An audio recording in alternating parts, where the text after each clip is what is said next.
Eastern Mindanao at bandang southeastern ng Visayas makakaranas ng moderate at heavy rain showers dahil sa merong surface trap na lumalapit dyan ngayong araw. Pero nalalabi ng bansa, patuloy ang matinding alinsangan ngayon at asahan ang mga maninipisang kaulapan sa buong bahagi ng Luzon at ilang areas ng southern Luzon. G2 to G3 na geomagnetic storm asahan ngayong araw. At kagabi, nakapagtala tayo ng severe na geomagnetic field na umabot ng G4. Temperatura sa Caloocan, nakapagtala ng pinakamataas na 36 degrees Celsius.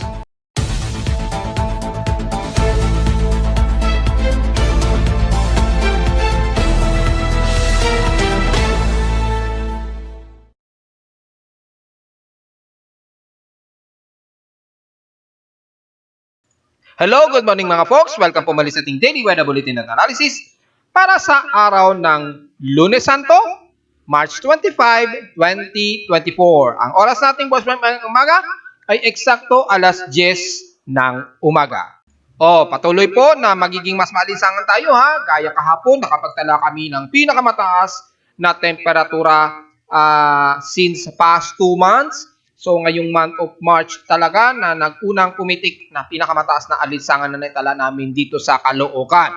So ngayon, araw ay patuloy pa rin tayo makakaranas yan mga folks. At posibleng umabot pa ng 36 at posibleng umabot pa ng 37 degrees Celsius ang aasahang temperatura ngayong araw sa iba't ibang bahagi ng Metro Manila. Kung hindi man sa bahagi ng Metro Manila, dyan sa kanlurang bahagi, kasama na ang bahagi pa rin ng Mimaropa at dyan sa portions ng Zamboanga Peninsula, kung ang hindi man umabot ng 36 to 37 degrees Celsius sa bahagi ng Luzon. Sa ating current conditions, overcast, gloomy po, klaro, few clouds lamang at humid po na at maalinsangan na ang inaasahan na temperatura at current conditions dito sa amin sa Caloocan at ibang bahagi ng Metro Manila. Makikita sa live CCTV snapshots. Overcast po tayo na medyo gloomy pero asahan po ang alinsangan dahil nga po sa patuloy na easterlies. Sa lawas sa temperature na naitala na aking weather station dito sa Caloocan, nakapagtala kami ng 26.4 degrees Celsius kaninang 6:10 AM na po. Pero kahapon sa unang pagkakataon nakapagtala kami ng pinakamataas na temperatura sa loob ng 2 hanggang 3 buwan hanggang this March. Ay umabot kami sa 36 degrees Celsius na pinakamataas na pong temperatura sa amin sa Caloocan West since January 2024 po. Ibig sabihin, sobrang dangerous level po ang aming heat index na pinakamataas din na umabot sa 45.1 degrees Celsius. So on the record, ay yan na po ang pinakamataas na naitala naming heat index sa loob ng 3 buwan mga folks. Pero kung titingnan natin sa mga heat index, records si Pag-asa, makikitang may mas mataas pa sa amin dyan sa La Union na nasa 46 degrees Celsius ang naitala nilang heat index na napakataas. At bukod tanging yun lamang ang may inabot na may pinakamataas na temperatura dyan lamang sa La Union. So lumalabas, pumapangalawa po kami sa Caloocan West na may pinakamataas na heat index. Sa PH Extremes in past 24 hours, nanguna po ang San Jose dyan sa may Mindoro. Pagdating sa alinsangan ay nasa 36 degrees Celsius ang pinakamataas ng temperatura. 0.4 lamang ang lamang kumpara po sa amin sa Caloocan na pinakamataas na temperatura. So lumalabas halos pantay lamang kami na pinakamataas na temperatura sa San Jose at dito sa Caloocan. At naramdaman yan ng mga kababayan ko dito sa amin sa Caloocan. At pinakabababang temperatura naman sa may Baguio ay nanatiling stationary at 16 degrees Celsius na lowest temperature. Sa Inulan naman, ang Borongan Easter Samar, inulan sila at least mga 20 millimeters ang total rainfall. Pero wala kami naitalang mga pag-ulan at since kahapon mga folks. Samantala sa space weather status, mula pa kahapon sobrang abnormal ang lagay ng ating panahon sa labas ng ating planeta, yung space weather status natin. At kasalukuyan nasa active geomagnetic field po tayo na 4.0. Yan. Pero kahapon, kung titingnan natin historical sa ating geomagnetic records, hanggang kagabi po ay umabot pa sa severe na geomagnetic field yung naranasan natin sa Earth. At makikita natin sa ghost magnetometer, pumitik pa ng mas mataas pa sa di natin inasahan. Ayan, kung titingnan natin yung pinaka-highest na earthward, yung earthward na 16 HB ay umabot pa ng 263.33 nanotesla. Ito na yung maituturing nating pinakamataas na na-record ng H-earthward sa nakalipas na 3 buwan. Lumalabas, ito na yung pinakamataas na na-record ng magnetometer. O, pinakamataas na record ngayong month of March 2024. So, 263.33 nanotesla po yan. Sobrang taas na nagdulot po ng severe sa ating geomagnetic field. Ayan po. Naganap ito kagabi, 11 o'clock PM eksakto. Umabot po ng KP index of 8 yung geomagnetic field. Sa sobrang tindi ng lala nito, ay kanina, kagabi, nakapag-post pa ako na sobrang taas ng auroral hemispal event. Kung sisilipin natin ang naganap mula kagabi, ayan, kung titingnan ninyo yung cycle, yan, slow, makikita niyo kung paano ito nag-propagate ng more than 90%. Ayan, tumaas na siya hanggang sa nag-maximize, ayan, nag 50%, and then umabot pa sa mahigit sa 90% yung propagation. Ayan ayan, nag 90%. So nakita ninyo, naganap na yan, mga bandang 11 PM na po yan, oras sa Pilipinas. So nag more than 90% po siya, ayan So yan po, dahil sa sobrang taas ng propagate ng geomagnetic field, ay humampas ng husto ito sa ating magnetosphere na nagdulot ng napakataas na more than 90% na auroral effect. Pareho yan, North and South Pole po yan mga folks ha. So, kitang-kita po yan nung makikita na ganun din ang nangyari sa South Pole kung sisilipin natin. Ayan, naglo-loading pa kasi kaya hindi pa agad kompleto.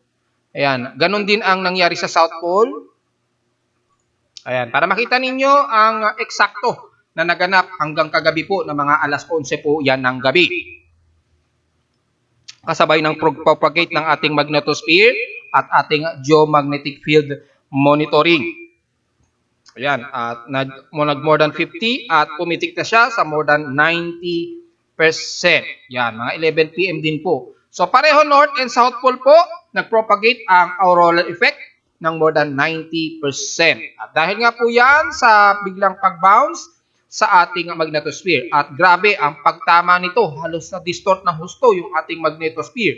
At dahil dyan, pumitik nga po sa severe G4 na geomagnetic field ang naitala kagabi. Mga 11 o'clock PM nga po. Umabot sa KP index of 8 yung geomagnetic activity. May tuturing niyang pinakamataas na naitala na KP index sa loob ng 3 buwan mga folks. At tumaas din kahapon yung ating solar photon flux at halos muntik nang umabot sa solar radiation 3 ang taas nito. Nag-maximize ito ng more than 718 mega electron volts. So halos umabot sa ST. Buti na lamang hindi ito nag-propagate ng gusto. At dahil sa patuloy na pag-effect ng ating X-ray flux, asahan pa rin natin na tuloy-tuloy yan dahil habang nakatutok sa ating direkta, itong sunspots na ito, na AR3615, AR3614, 3619 at 3617. Lalo na itong 3615 na mas maraming cluster ng mga sunspots. Ngayon, kung sisilipin ninyo sa labas, kitang-kita po yan mga folks dahil sobrang lawak po ng mga cluster na yan, ng mga dugtong-dugtong na mga sunspots na yan. Kung titingnan nyo sa labas at gagamit kayo ng sun filter, makikita ninyo yan in naked eye. At sa ating forecast, sa ating KP index, ay patuloy yan magaganap ngayong araw at posible nga po umabot pa ng G3 na geomagnetic field activity. So, abang-abangan na lamang po yan mga folks. So, aabot yan posible hanggang dyan sa KP6 index. So, maaaring hindi man yan magtuloy ngayong araw, posibleng umabot yan ngayong araw. Mag-umabot pa sa KP index of 6 na G2 active to G3 na geomagnetic field ngayong araw. Abang-abang na lamang po nga folks. Bukas, March 26, magpapatuloy ang hanggang unsettled na geomagnetic field hanggang sa medyo titila nito pagpasok ng March 27, 2024. So March 27 is Miyerkules Santo o Miyerkules Santo po yan. So nitong unang 3 araw natin o 2 araw ay makakaranas pa rin tayo ng geomagnetic event. At sa mga forecast natin ng solar radiation, mataas pa rin ang ating S1 probability at ayon dito sa NOAA ay 99% pa rin ang pagtaas. Ganon din sa susunod na 2 araw, maglalaro sa 70 to 50%. Ang radio blackout na natiling mataas ito, probability of R1 to R2 na radio blackout possible mula ngayong araw hanggang sa susunod na 2 araw. So minor to moderate po ang tsansa na nasa 85% po ito. Pero sa ngayon, titingnan natin ay halos medyo kalmado naman yung ating actual o real-time solar photon flux natin, maging ng ating ghost X-ray flux sa ngayon. So hopefully, hindi mangyari yung forecast na ito. Pero dahil napakataas, may maliit pa rin na posibilidad na pumitik ngayong araw dahil nga po sa patuloy na geomagnetic activity. So abang-abang na lamang mga folks, yung patuloy na epekto nito hanggang by March 25. Ayan, oh. So ngayong araw po ito, i-refresh natin yung data. Ayan, para sigurado. So makikita natin, ngayong araw ay patuloy tayong makakaranas talaga ng hanggang active o hanggang G3 na geomagnetic fields. Samantala sa ating outside humidity, dahil kapon nakaranas tayo ng drier na outside humidity. Kung sisilipin natin sa ating historical, kung gaano ito bumaba sa ating historical records, yung ating outside humidity, ayan, napakababa kahapon, no? 51%. So, napaka-dry po ng ating outside humidity kahapon. So, tingnan natin ngayong araw kung magiging mas mababa rin yan. Lumalabas, pinakamababa na pong naitala yan, na pero hindi pa naman umabot na o nalagpasan yung pinakamababang humidity natin since February 20, 2024 na umabot po ng 45% yung lowest na humidity. So hindi pa masyado siyang maituturing na pinakamataas at inaasahan natin na bumababa ito ng 6% since last hour. Sa kasalukuyan ay nasa 62% po yung ating outside humidity. Sa ating atmospheric pressure na natiling mataas po, may high pressure area pa rin tayo dito sa Luzon at 1,014 hectopascals po and steady ito since last hour. Sa high tide and low tide status, high tide po tayo ngayon at may 39 minutes pa po to maximum high tide or exact 10:54 AM. Kung sisilipin natin kung gaano yan kataas, just in case, ay hindi naman aabot ng 1 meter. Ang maximum nito hanggang 0.5 lamang o 0.5 meters lamang ang pinaka-high tide o highest tide level na magaganap mamaya nga pong 10:54 AM mga folks. So hindi naman sobrang lagpas ito ng 1 meter pero pwede pong mang-harvest mag-isa pang ng Manila Bay ang ating mga magtatahong dyan at mag-aalimango. Just in case, lalo sa may bandang Cavite. Yan, malakas ang harvesting dyan eh. At sa ating air quality, so far, medyo good naman. Pero kahapon po, medyo nag-propagate din yung ating bad air quality. Ngayon, medyo nakakaalpas po yung ating bad air quality. Kaya dito sa ating sa surface, medyo good ang ating air concentration. Mababa lamang at 29 index. So, wala po tayong komento dyan. Sa ating manak, sumikat ang haring araw kaninang 5:55 AM at inasang lulubog ito mamayang 6:07 AM. Ngayon na po full moon na po tayo. Yan po yung tinatawag na mga local native ng American natives na warm moon. Ito na po ang may tuturing, ito na po ang kauna-unahang full moon for hot dry season sa Pilipinas. So sa mga nag-post kahapon sa mga iba't ibang mga Facebook page, full moon na raw po kagabi. No, hindi po.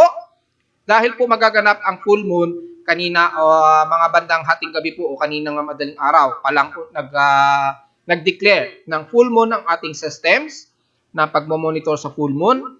At ngayon ay 100% illuminated na maituturing nating pinaka-full moon na po. Kung sisilipin natin sa astronomical events ng penumbral lunar eclipse, ang eksakto ng penumbral lunar eclipse na magaganap ay oras natin sa Pilipinas, 3:12 PM po yan sa atin. So kung titingnan natin sa ibang bansa, mga bandang nandito na yan, dito. Na banda rito na yan. Yung itong moon. Banda rito na sa may bandang eastern coast ng Amerika malapit sa may bandang Mexico, ay magaganap po ang penumbral lunar eclipse. However, hindi naman mako-cover totally ng umbra ng Earth yung moon, so halos bahagya lamang ito kukulimlim. So, sa mga Pilipino natin na gustong makita pa rin yung penumbral lunar eclipse, may 4 hours pa po kayo para makita yan. So, good luck na lamang sa gusto pa rin makita. So, ang maximum full moon, 4 hours pa po. Yan yung pinaka-maximum niya na pagiging full moon niya. Eksakto yan sa pagiging penumbral lunar eclipse nga po. Oras natin yan sa Pilipinas at 3:12 p.m. po. So, isubtract nyo lamang yan ng 8 hours. Yun po ang oras sa Universal Time Coordinates. So, mga bandang madaling araw na yan sa kanila sa Amerika. Ganun po yung oras dyan. So, kung magigising kayo at makikita ninyo at maganda ang kalangitan, malamang may mga vloggers na mga astrophotographer vloggers na magla-live po yan sa inyo dyan ng madaling araw sa Amerika. So, good luck na lamang mga folks. Samantala sa ating local weather outlook for Monday and Tuesday, o Lunes Santo hanggang Martes Santo, magiging maulap po ang ating maghapon at asahan na humid po at maalinsangan ang ating maghapon pa rin, especially sa Luzon hanggang Southern Luzon. Bukas ng Martes Santo, ganun din, pero may mga partly cloudy raw ang inaasahan at mayroong 10 to 13% chance daw na uulanin. So sa ISL lowest temperature, maglalaro po sa 35 to 36 degrees Celsius. Ang naka-forecast natin na highest temperature ngayong araw, hanggang bukas po yan. So take note yan mga folks. And lowest temperature expected ay naglalaro sa 25 to 26 degrees Celsius.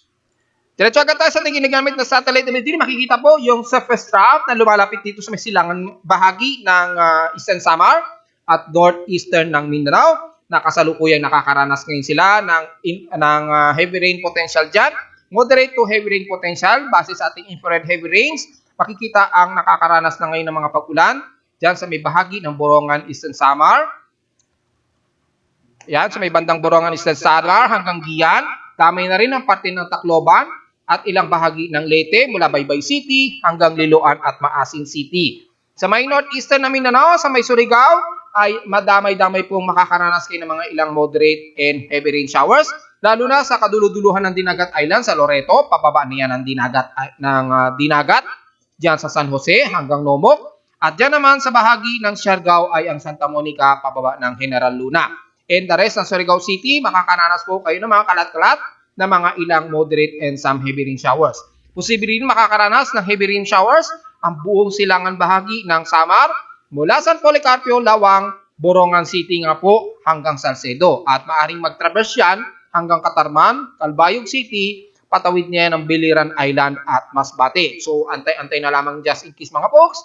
At ingat na lamang sa kung sakaling biglang malakasan ang buhos ng ulan na magdudulot ng mga flash floods. Pero dahil way below normal po ang ating rainfall, halos kailangan din natin ng mga pag-ulan ngayon mga folks. So, ingat na lamang just in case na magkaroon ng mga biglaang flash floods o biglaang malakasan naman na buhos ng ulan. So, alisto na lamang sa mga kababayan natin. Samantala, sa buong bahagi ng Lolo Luzon hanggang South Luzon, hindi na natin isa-isahin to dahil napaka-dry po at halos wala pong kaulapan na umiilal dyan. Kung sisilipin natin, ay halos walang kaulap-ulap po ang bahagi ng buong Northern Luzon hanggang Central Luzon, kasama po ang Metro Manila, Calabarzon hanggang dyan sa bahagi ng Bicol Region. Puro partly cloudy lamang at mangunguna ang napakamalinsangang temperatura dahil nga po sa ating easterlies na patuloy pa rin na magdudulot ng maalinsangang panahon sa buong bahagi ng Luzon hanggang Southern Luzon area. So expected po na tataas ang ating temperatura maging dito sa amin sa Caloocan, kagaya kahapon, kasama na ang bahagi ng Mimaropa at ilang portions ng Southern Luzon mula sa isla ng Marinduque, Romblon, Masbate at dyan sa kalurang bahagi ng Visayas. Unti-unti lamang kayo magkakaroon ng mga ilang partly to mostly cloudy, depende sa daloy ng surface trough na ito na kumikilos pakanluran. So kapag nag-traverse yan hanggang Central Visayas, ay posibleng magkakaroon din ng mga partly to mostly cloudy na ang iiral sa bahagi na po ng Panay Island, Negros Region at buong Cebu area nitong maghapon. Sa ngayon, medyo maaraw at malinsangan po ang iiral sa inyo dyan. Expected na lamang maya-maya, typically mga bandang hapon siguro, na magkakaroon kayo ng mga partly cloudy to mostly cloudy at asahan ng mga posibleng kalat-kalat na makapag-ulan na may mga ilang pagkidlat at pagkulog lalo na sa silangang bahagi ng Visayas. Sa Mindanao, nabanggit ko na nga po ang bahagi ng northeastern ng Mindanao. Makakaranas po kayo ng mga ilang partly to mostly cloudy at asahan ng mga ilang moderate and some heavy rain showers ng mga taga Surigao. Pero the rest ng northern Mindanao, magiging katamtaman po ang panahon, mainit at humid pa rin at maalinsangan din ang iiral. Lalo na sa kanlurang bahagi ng Mindanao, buong Zamboanga Peninsula kabilang na ang Barm, Sorsogon at ilang bahagi ng Davao Oriental area. Magiging mas maalinsangan po, partly cloudy lang din ang iiral at dyan kasama na ang central ng Mindanao sa Malaybalay City, Bukidnon. And the rest ng Davao del Norte at kasama na ang bahagi nga po ng dyan sa may bandang Compostela Valley at ilang portions ng Caraga. The rest ay magiging partly to mostly cloudy ang ilang bahagi ng Caraga pero magiging humid pa rin at maalinsangan pa rin ang magiging maghapon ninyo dyan sa buong bahagi ng Davao del Norte. Kasama na ang Davao City and the rest ng Davao Oriental, nabanggit ko na nga po. Kasama na ang buong Sorsogon, so damay-damay na po ang General Santos City, pababa na yan ng dyan sa may bandang Sarangani na kahapon ay nagkaroon ng magnitude 5.3 na dinigrade ni PBOX into magnitude 4.9.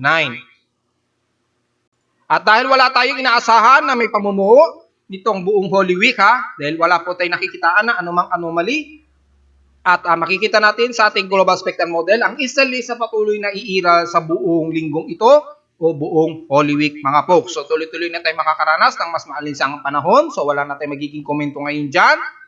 Sa alon ay expected po na mataas po ang pag-alon dyan sa ilang bahagi ng Eastern Visayas at Eastern Bicol region of course hanggang northeastern ng Mindanao dahil nga po sa umiiral na daloy ng hangin o yung trade winds ng easterlies. Magpapatuloy po ng malakas na hangin dyan at mag-alon na aabot ng 1.25 meters. So sa mga maliliit nating mga isda, ingat at wag na lamang sana kayo pumalaot kapag ganyan po ka-violent yung alon natin sa silangang baybayin. Sa kanluran ng buong bansa, kalmado naman ang ating karagatan dyan. So wala tayong magiging problema since wala na tayong northeast monsoon dyan o northeasterlies. Dyan sa may kanluran ng Northern Luzon, malaya po tayong makapaglayag dyan. Pero dahil napakabuli po ng mga China Coast Guard dyan sa kaluran ng West Philippine Sea, ingat na lamang sa ating mga kawawang mangingisda. Pero patuloy nating ipaglaban ang ating soberenya dahil sa karapatan nating mangisda dyan sa West Philippine Sea na sakop ng ating teritoryo. Pero sa silangang bahagi, ingat na lamang at kung maaari sa mga malilit na mangingisda, iwasan po nating pumalaot muna ngayon dahil medyo delikado po at umaabot pa po ng 1.25 meters ang mga alon ngayong araw. Sa ulat lindol ay so far ay kaninang 12 AM ay ako konti pa lamang ang naitalang mga paglindol dito sa atin sa Pilipinas since 12 AM po. At gaya kahapon ay dinigrade nga po ni PBOX yung huling malakas na lindol dito sa bahagi ng Surigao del Sur. Kung babalikan natin ang historical records para mas malinaw, kasi dinigrade kasi ni PBOX kahapon magnitude 5.3 dapat yan. Ayan, i-reload natin yung month of March para mas maganda. Ayan. Kung titingnan ninyo ay bumalik po sa dalawa yung supposed to be na magnitude 5.0 pataas. Dahil dinigrade niya into magnitude 5.3, nasaan na yun? 5.3 yun. Nandito yung bahagi na yun. Ayan kahapon ay supposed to be magnitude 5.3 yan. Pero dinigrade ito kinahaponan ni PBOX into magnitude 4.9 na lamang. So ibig sabihin, mareretain po sa dalawa yung ating magnitude 5.0 pataas. Sa ngayon ay ang total earthquakes natin ngayon so far nasa total of 882. Yan, i-refresh natin.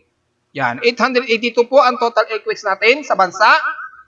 At 839 dito is magnitude 2.0 pataas. 40 dito ay magnitude 4.0 pataas. At retain po sa dalawa ang ating magnitude 5.0 pataas na supposed to be ay tatlo na sana yan.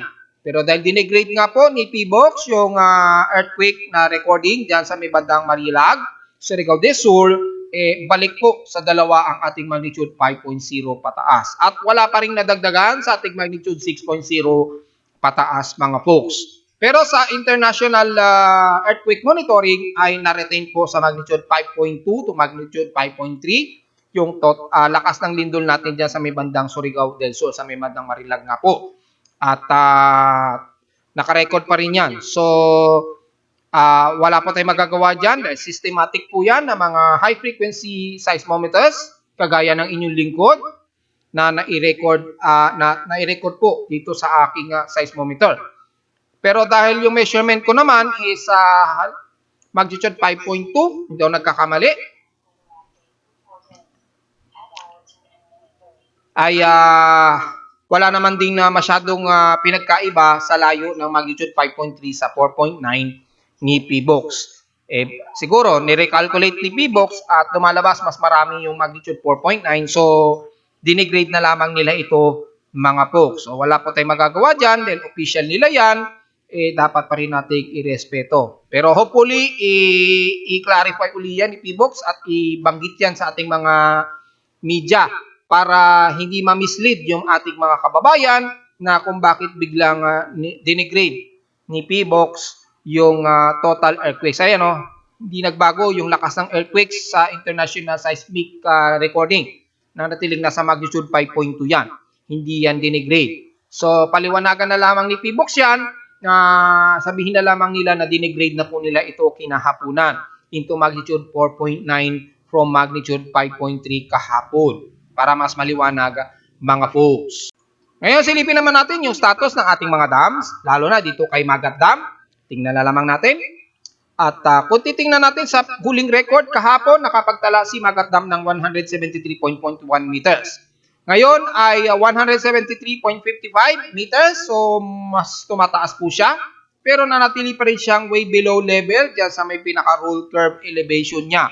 So, nanatili pa rin nasa warning yung water level niya. Hindi pa rin siya umaabot sa 180.64 meters na kailangan para mag-normalize yung level ng Magat Dam.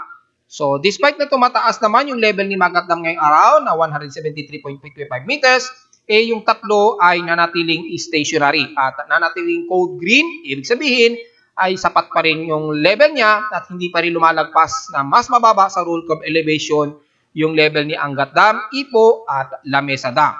Control na lamang sa paggamit ng ating nawasa dahil unti-unting mababawasan na unti-unti yan ngayon dahil nagsisimula na po ang ating tuloy-tuloy na tagtuyot at maalinsangan. So, control na lamang sa paggamit ng ating mga nawasa, mga folks. At narito naman ating 3-day weather forecast para sa araw ng Lunes Santo, March 25, 2024.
At hanggang dito na lang po ating Daily Weather Bulletin at Analysis para sa araw ng Lunes Santo, March 25, 2024. Huwag pong kalilimutan na mag-like, share, subscribe po sa ating YouTube channel at visit lamang anytime sa ating website at www.pimoweather.com para sa may mga detalye na gusto nyo malaman na hindi natin nasaama sa report ngayong umaga.